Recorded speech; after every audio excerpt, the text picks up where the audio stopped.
Hey, what's up YouTube? Welcome back to another video of mine, and today, as you can see on my desk here, I actually have the highly anticipated brand spanking new ASUS-s ROG Flow Z13. And in today's video we're gonna be checking it out, what's there to like, what's there to maybe not like, and also we're gonna test out all sorts of popular-ish games. So if you're interested in how it performs in benchmarks and stuff like that, then stick around. And as always, I'm gonna leave my Amazon affiliate link down below in the description, and also I'm gonna leave the ASUS-s product page link there as well, so you can quickly click it and check out all the different specifications of this thing. But anyway, as the name states, it is indeed a 13.4-inch tablet that weighs just about 1.1 kilograms. The screen used here is an IPS touchscreen, WEXGA 1920x1200. So a 16:10 at 120 Hz. That's pretty freaking sweet, considering that it also has a glossy display, so it's not a matte finish, and I mean, it works really well. Now, another thing to mention about the display is, I already mentioned it, it's a touchscreen, right? And it does come with this pen. Although there's no socket for this thing, so you just have to put it somewhere and hopefully not lose it. So I never actually personally use any pens with touchscreens, so I usually just put them in the might need in 50 years drawer. Anyway, let's talk a little bit more about the technical side of things, right? The CPU, we find here an insane 5 GHz Intel's Alder Lake i9 12900H. That has a total of 14 cores and 20 threads. The CPU and GPU are both cooled by the vapor chamber cooling solution, and both are connected via liquid metal instead of, regular thermal based, to give the best possible contact to further help with the cooling. And now the fan blades inside here are the updated arc flow fans, which have been specially designed to help cool such a slim tablet. Now, talking about the noise levels of this thing, I mean, there was nothing really special here, nothing too special quiet, nothing too crazy loud. It was just, it felt like a regular laptop. But you can go into the settings and disable the fans if you're not using any 3D like games, right? So just browsing the web or stuff like that, it can be passively good, which is pretty nice. And well, moving on to the video card side of things, this thing has a built-in NVIDIA GeForce RTX 3050 Ti in it, which is pretty darn amazing. So Windows 11 tablet finally with a proper video card to actually do some gaming.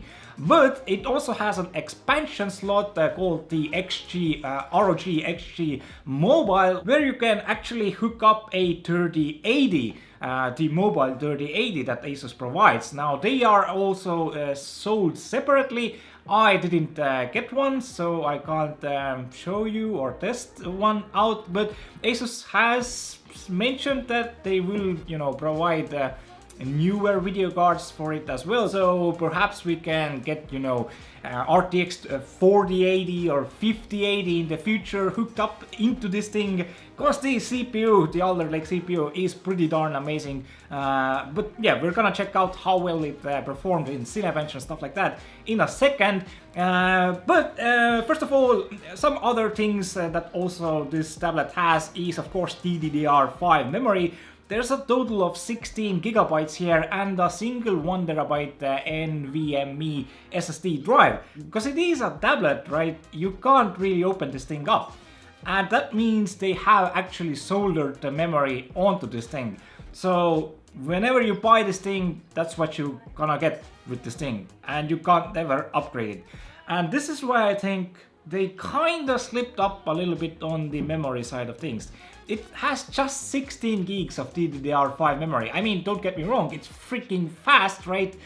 But it's 16 gigs. it's kind of starting to push the limits in 2022.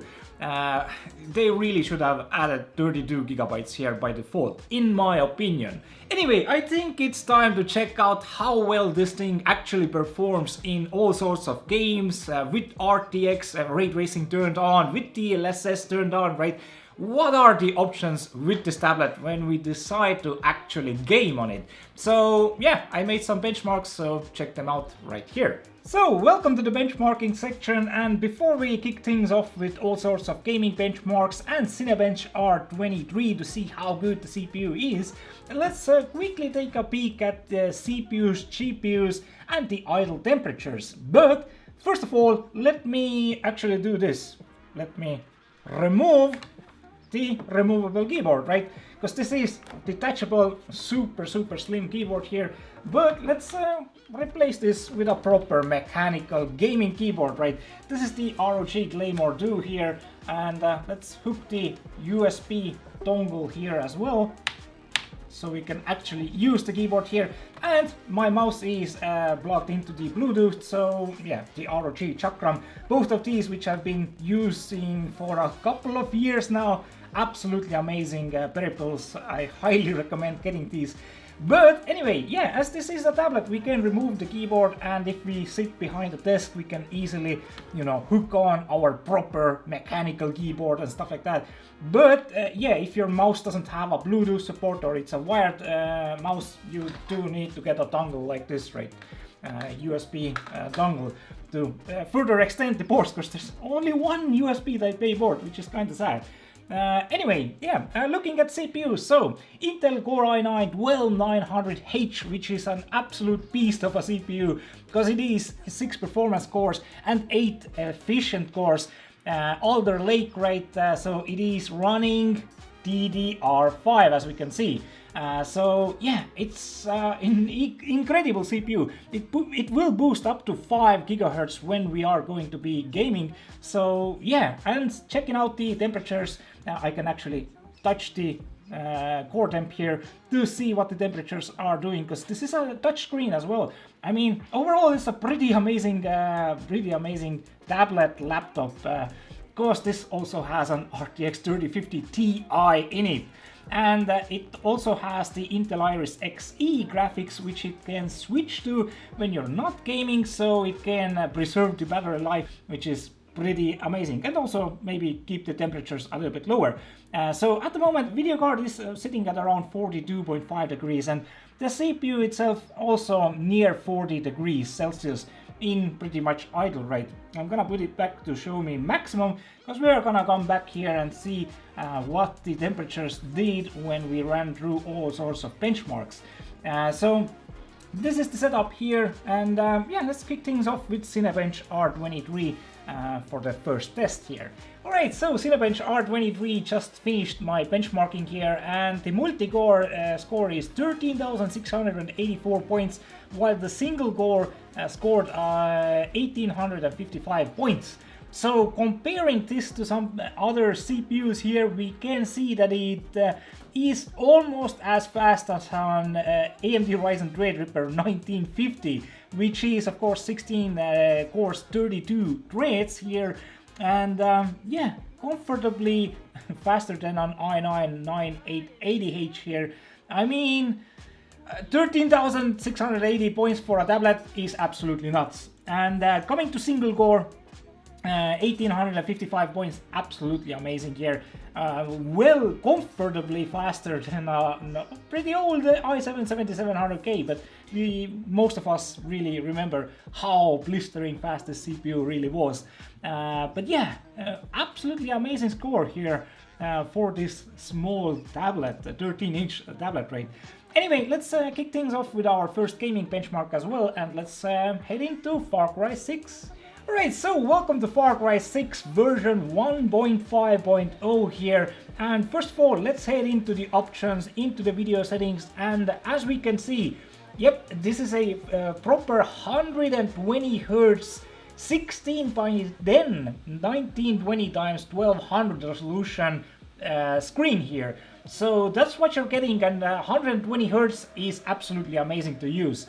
So heading into the quality settings here, I think I can use my finger here. Oh, okay. I can kinda use my finger here, but as you can see, I'm using everything on the ultra settings. Okay, I can't do this neatly. Oh god. Okay, I'm gonna use the mouse. Okay, I'm using everything on ultra settings here, and let's turn off anti-aliasing and everything else turned off.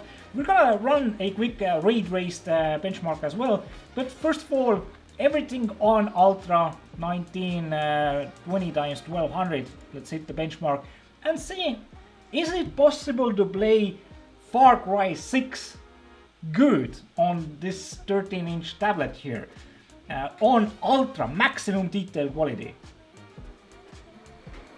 FPS 40. That's pretty freaking good for a tablet like this.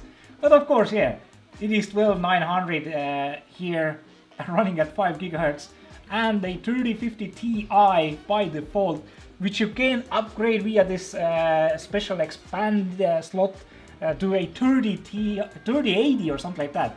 I don't actually know, was it 3080 or 3080 Ti? I think it was 3080. And you can buy them separately. So there is possibility to upgrade this tablet if you kinda wish to have a video card box on the left of it, but you don't have to, I guess. Like 40 FPS is just playable, right? But perfectly playable. You know, PlayStation 4 has 30 frames per second average on all of their games, so it's a little bit better than a PlayStation 4, pretty much, and better graphics, right? So yeah, average FPS 38 here, and I did screen record with Shadowplay as well. So if you wish to do any sort of YouTube content or Twitch content, it has a webcam here as well. You could pretty much do live streams, gaming live streams on this tablet, which is pretty nice. Anyway, let's head out here and let's turn on ray tracing. Also, what you can notice, if you can, did you notice? The loading times in FARCRY 6 are absolutely amazing. And let's turn on ray tracing, right? The TXR shadows, yep. Fidelity, whatever, yep. Fidelity, yep. Everything on. It does say my VRAM is on the maximum side, but we don't care. We just want to benchmark, see how it fares when we crank everything up to the most maximum detail possible. And now ray traced, right? 3050 Ti. How well can it handle it? Because what FARCRY 6 doesn't have, is DLSS support. But the 3050 Ti does have DLSS support, which we're gonna check out in the next benchmark. Okay, so I guess if you turn down the quality, you could get it near 30 frames per second, but nah. If you wanna play FARCRY 6 on this Flow Z13, just play it without ray tracing. That's my opinion about things. Literally unplayable.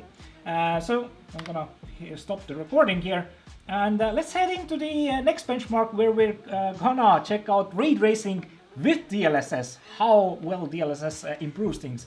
So what I chose for that is Cyberpunk 2077. Alright, so welcome to Cyberpunk 2077 version 1.52 here, and first of all, heading into the settings, the graphics menu here, right? As we can see, and in the video settings, 1920 x 1200, let's actually even put the full screen mode on here. And in the graphics settings, when we scroll down, everything is turned to the most maximum detail possible, without DLSS, without ray tracing. So let's hit the benchmark here and see what the exact result is gonna be here. Alright, so 18 frames per second. Okay, it shows frames here as well. Not really what I would call playable, but it's moving. The screen is moving.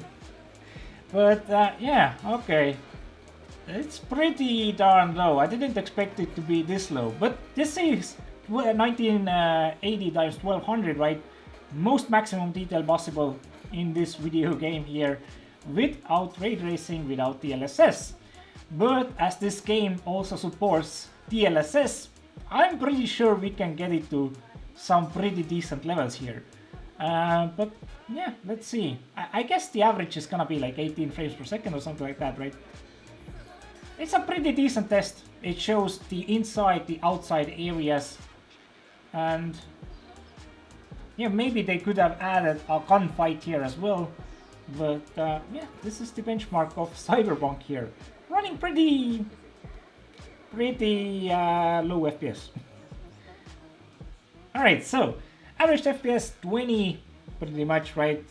And yeah, okay, let's run it again, but this time let's enable DLSS. Alright, so let's scroll down here and let's enable DLSS and let's leave it to ultra performance. You can tweak this to be a little bit less aggressive, right? So it wouldn't show you that much of a blurriness to lines, right? But still, as it is a small 13-inch screen, it shouldn't really matter. So let's leave it at ultra performance here. The same settings, run benchmark. I'm pretty sure we're gonna get a little bit higher frames per second than 20. Alright, so 49! It doubled the frame rate, even more, 50 frames per second. It looks really playable now. And you can see that, yeah, if you look at the bar here, it's not as sharp, right? But still, it isn't too much worse, right? It isn't too much. It isn't like two or three times worse, right? It looks almost the same, but the frame rate has doubled just by enabling DLSS. This is freaking amazing. DLSS is absolute game changer. Okay, here you can see that the reflections, yeah, they're kinda bad. But it's just a few small little artifacts here and there that can happen, and also here. But still, the game is totally playable now with DLSS turned on, right? 30 frames per second here. And what we can do now as well, let's enable ray tracing to see how much reflection quality changes, and also how good the frame rate will fare. 49, pretty much 50 frames per second as average. That's amazing. This is on maximum detail. So let's head into the main menu and let's turn on ray tracing as well. Alright, so let's scroll down here and enable ray tracing. Ray trace reflections, sun, shadows, everything, ray traced lightings, yep, to psycho detail. And still DLSS settings, leaving it to the same. There's some stuff we can toggle here as well more, but let's leave it like that. So ray tracing, most maximum detail possible there, and DLSS ultra performance 40. We had like 50, right? 49 or something, 20, 34, 33, and this is ray traced ultra settings. 22. Okay, I'd say it's near playable. near playable. 25, 28, 30. Oh, console level of FPS, right? And yeah, we can easily tweak down some few settings, right? Some shadows or something like that to some more medium settings, and get like near 50 frames per second with this small little tablet with ray traced quality. That's absolutely amazing from a small tablet here. Wow. Of course, DLSS is really helping a lot here. Without DLSS, this wouldn't be possible. But yeah, I mean, yeah, it does dip to 20 here, but it's a small 13-inch tablet, you have to understand, right? So we can, yeah, definitely tweak a few settings down to the mediums, easily get like near 50 frames per second. Average of 32 frames per second, like you're playing on a PS4, right? With ray traced graphics, ultra detail, stuff like that. Absolutely amazing. So anyway, that's gonna conclude the Cyberpunk testing here. Now let's head into the next benchmark, which is gonna be Grand Theft Auto 5. Alright, so welcome to Grand Theft Auto 5, and before I begin benchmarking here, Let's just quickly go over the settings, right? 1920 x 1200, 120 Hz DirectX 11 here, and everything is cranked up to the most maximum detail possible here. So these are the settings, that's what we're gonna use, and even in the advanced graphics, everything on the most maximum. Should be a pretty interesting test, so let's run it. Alright, so 70 to 40, 40, 30, 40, oh my, I was almost thinking it was 70, but no. Dip to 50 here. Alright, so I say maybe like 50 frames per second average rate, something like that. No, it's gonna be lower. But this is, yeah, everything turned to the most maximum detail possible. Alright, so the fourth pass started here. Near 50 frames per second here. Let's wait and see a little bit longer when the plane arrives what the actual frame rate would be for us when we're actually playing the game, right? Because at the moment it's like a cinematic camera, but now it's pretty much the camera that we would use when playing. And 46, 48, in the mid 40s, right? In the most maximum detail possible, 1920 x 1200 resolution. Sadly, no DLSS support still to this day in Grand Theft Auto 5, so can't really double the frame rate. Maybe in GTA 6. Pretty sure this tablet will again handle GTA 6, and pretty sure GTA 6 will have, you know, DLSS support at the most minimum and ray tracing as well, so should be pretty fun to play GTA 6 on this thing, I think. Anyway, yeah, let's wait until this test here runs through, and then we can actually see what the result is in the documents as well. And yeah, I mean, it's pretty decent. I mean, you can of course, you know, dial down a few settings to medium settings to get like 60 frames plus, right, on average, but still looks really nice, pretty sharp as well at 1200. And yeah, this is how Grand Theft Auto 5 fares here. So as we can see here, the average frame rate for Grand Theft Auto 5, the longest pass for, was 43.5 frames per second. Okay, I don't want that. But yeah, totally playable, as we could see. So let's quickly test out the Elden Ring here as well. So as you can see, at the moment I'm here overlooking some bigger parts of the world here, and will give us a pretty neat idea how it actually performs. And as you can see on the top left corner, it is 33, 34, 35 frames per second here. And I'd say this is pretty much the average FPS if you wish to play it on 1920 x 1200 at maximum graphical quality, which is pretty darn amazing. I mean, it's totally playable. It's pretty much like you're playing on PlayStation 4 or something like that at the moment here. And if I head into the settings here, yeah, you can see 1920 x 1200, and everything turned to the most maximum quality except anti-aliasing. So what we're gonna do now is let's turn everything to the lowest setting possible and see if we can actually improve the frame rate a little bit. Alright, so didn't really expect this. Nothing changed. Everything is turned to the lowest graphics and it's still locked at like 34 frames per second. What? No way. Everything turned to the lowest anti-aliasing. Why is this here high? This I can't put it any lower. Everything on the lowest. It's 34. I don't know why even add graphical settings there. Yeah, anyway, this is how it actually performs in Elden Ring, and that's what you can expect when trying to play Elden Ring on this thing. I mean, it's totally playable. It's totally playable. But yeah, nothing more than 30. But 30 is all we need, baby. So, made it to Path of Exile here, and these are the settings that I'm running today here. Full screen, 1920 x 1200, DirectX 12, everything pretty much on the lowest detail. And dynamic culling is on, dynamic resolution is turned on as well. And yeah, I can't set this to lower. Yeah, I was expecting it to perform a little bit better. It does have a lot of hiccups. I don't know if it's to do with, you know, having just 16 gigs of DDR5 memory, or it's more of a thing of, you know, it having to cache in all the assets, right? So when you run the maps a couple of times, it possibly won't hiccup like this. And yeah, as you can see, I can use the touch screen here to play as well.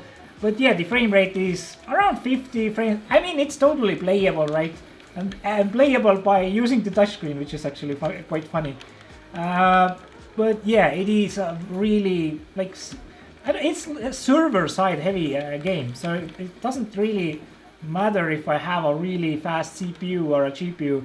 It can still hiccup even on my 7900X and 3090 in my main PC. But yeah, I just wanted to know how well can this, you know, work on a tablet like this, and of course I can use just the mouse, right? But yeah, it's totally playable. Nothing too crazy. I could maybe put it to 1080p resolution, but I'm already using like the lowest detail here, and the culling and everything on as well. I guess just it's Path of Exile's own, you know, own engine that doesn't really work that well. At least with this tablet here. But anyway, it's playable. That's kind of gonna conclude my gaming benchmarks here. Let's go and check what the temperatures actually did as well. So how high did the GPU and the CPU temperatures rose while I was doing all these benchmarks? So what did the temperatures actually do? Well, as we can see, the CPU went to 90 and stayed around like 80 to 90 degrees. Some a little bit lower, but nothing higher than 90 degrees. My room temperature is about like 22 to 23 degrees Celsius, so it's pretty warm here. The video card, on the other hand, 67.4 degrees, so managed to stay like 20 to 30 Celsius lower temperatures, which is quite interesting. But yeah, I mean, it's a small little tablet here, right? And not over 90. I mean, it's high, but it's not crazy high. It's not going to hundreds, right? 100 to 105, right? It's trying to stay below 90 degrees, which is kind of fine, but I wanted to see a little bit lower temperatures for the CPU. The GPU, totally fine, 67 degrees, totally fine. Anyway, that's gonna conclude my quick little benchmarking section here. Hope you guys enjoyed it, and if you want some other games or benchmarks added, leave them down below in the comment section. Well, as you can see, hardware-wise, this thing is a literal beast. Throw anything at it, I dare you. This thing can handle it. Which is pretty darn amazing. I mean, if you're looking for something smaller than a laptop or something extra next to your laptop to, you know, take with you somewhere, I mean, it's pretty darn good, especially if you're into gaming. And some gaming features, I mean, let's talk a little bit about the keyboard. I was actually pretty surprised. I didn't even see it in the pictures, or I didn't want to spoil myself too much when waiting for the device. So when I actually opened it up from the box, I was surprised. What? The keyboard has RGB in this super thin keyboard? I mean, that's just incredible. The keys felt good to press. I did make a quick video for you from how it sounds as well, so check it out here.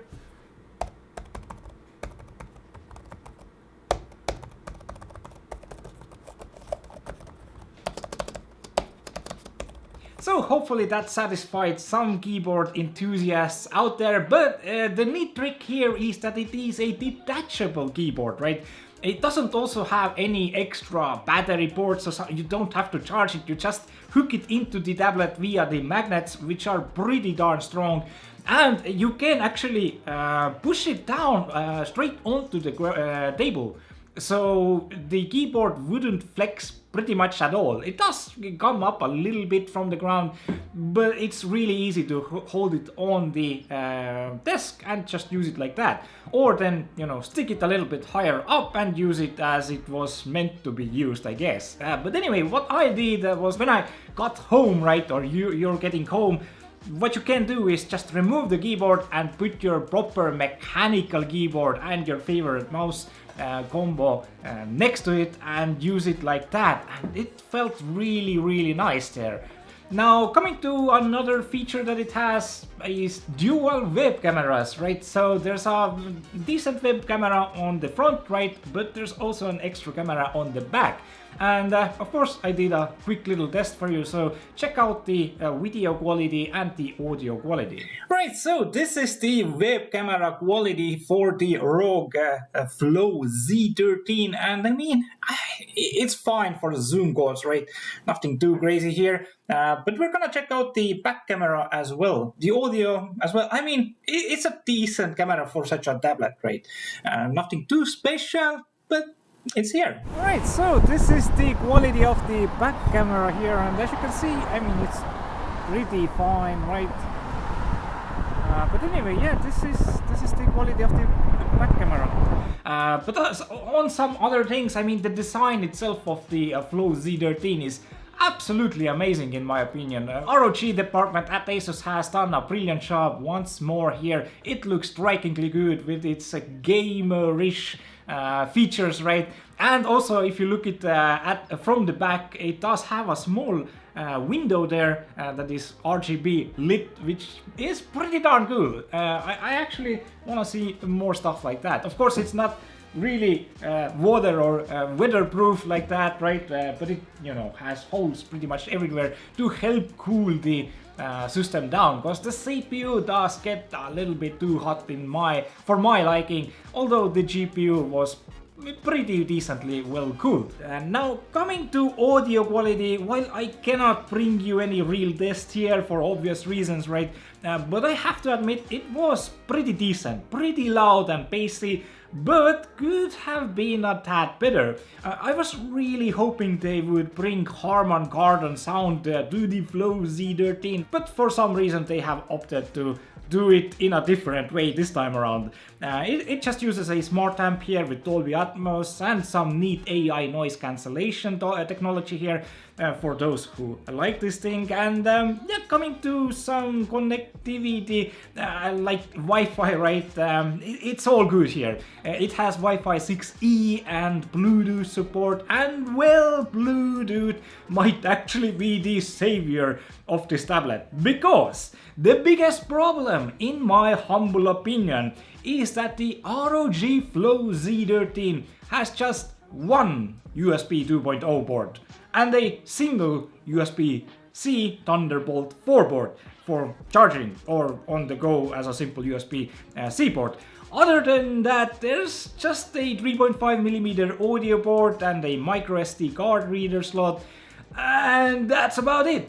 Well, just about. If you do remove the ROG XG mobile device socket cover that, you know, can connect the external graphics card like the RTX 3080, we do find a single USB 3.2 Gen 2 Type-C port there. But that's about it. I mean, thanks to Bluetooth, I can still, you know, use my favorite mechanical keyboard through the USB 2.0 port and then connect my mouse via Bluetooth or my controller via Bluetooth. But as I have a PlayStation 4 controller at home, right, and it doesn't really, it can maybe connect via wirelessly without any dongles. I haven't actually checked it, but yeah, I had to use the USB to connect my controller to the tablet, and I couldn't hook up my keyboard. Of course, we can, you know, find solutions to these things via, you know, extenders to extend the USB port into 3 USB ports and stuff like that, but it's more cables and, you know, peripherals that are extra that you need to always pack into your bag if you really want to use the board. So yeah, I was really shocked that it only has so few ports. I'm pretty sure ASUS could fit more ports here, so hopefully in the next revision we find more ports. But moving on to some other things, I mean, let's talk a little bit about the battery, right? There's a 56 watt-hour battery inside of this thing, and I did check it out in games, and also, you know, when you're just watching a YouTube video or stuff like that. Yeah, the battery lasted about 2 hours. That's about it. And that's not while gaming. While gaming, it lasted like 40 minutes. And when you're playing on the battery, the FPS does get limited to 30 frames per second to further help with the battery life of 40 minutes. It wasn't a real issue in something like Elden Ring. I was completely fine playing Elden Ring on my PS4 controller. But maybe that's because all PS4 games are locked at 30 frames per second. Could be that. But anyway, yeah, the battery is definitely a downside. But we have to understand, this thing here is not a normal tablet. This thing here is a Windows 11 tablet with a Intel i9-12900H, 14 cores, 20 threads, 3050 Ti, DDR5. I mean, let's give it some slack, right? Of course, you could maybe extend it a little bit further when dimming down the display. I just, you know, unhooked the tablet and see how it went by default.